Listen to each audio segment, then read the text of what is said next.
सत श्री अकाल, नमस्कार हमारे सभी किसान भाइयों को। किसान भाइयों, आप सभी का स्वागत है फार्मिंग ज्ञान चैनल में। जो हम पिछले कई दिनों से अपनी धान की फसल में मेहनत करते हुए चले आ रहे हैं, उसका रिजल्ट अब दिखना शुरू हो चुका है। धान के सभी दाने एक साथ क्यों नहीं पकते हैं, आधे दाने हरे और आधे पके क्यों रह जाते हैं। अगर हम मार्केट में उसको मंडी में लेकर जाते हैं तो भाव क्वालिटी अच्छी ना होने से भाव अच्छा नहीं मिलता है।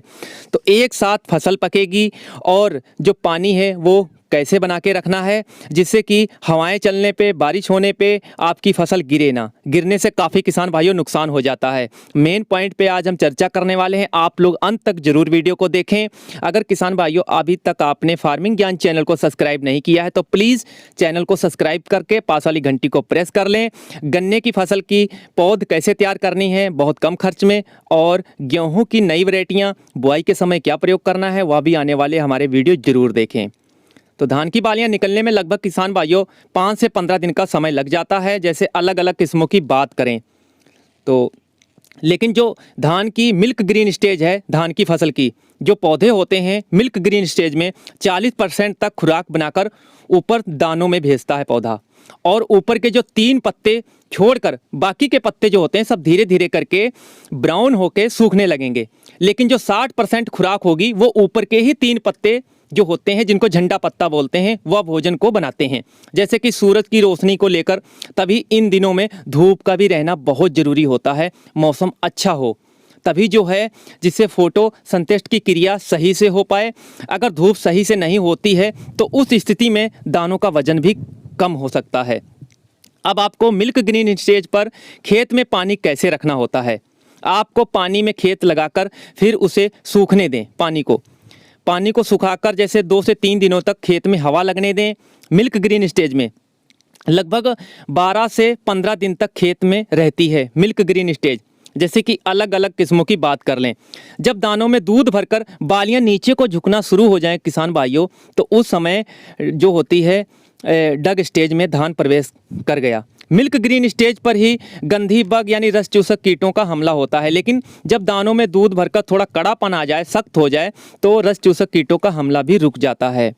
तो जैसे कि सॉफ्ट डग स्टेज होती है और फिर हार्ड डग स्टेज धान की फसल में होती है।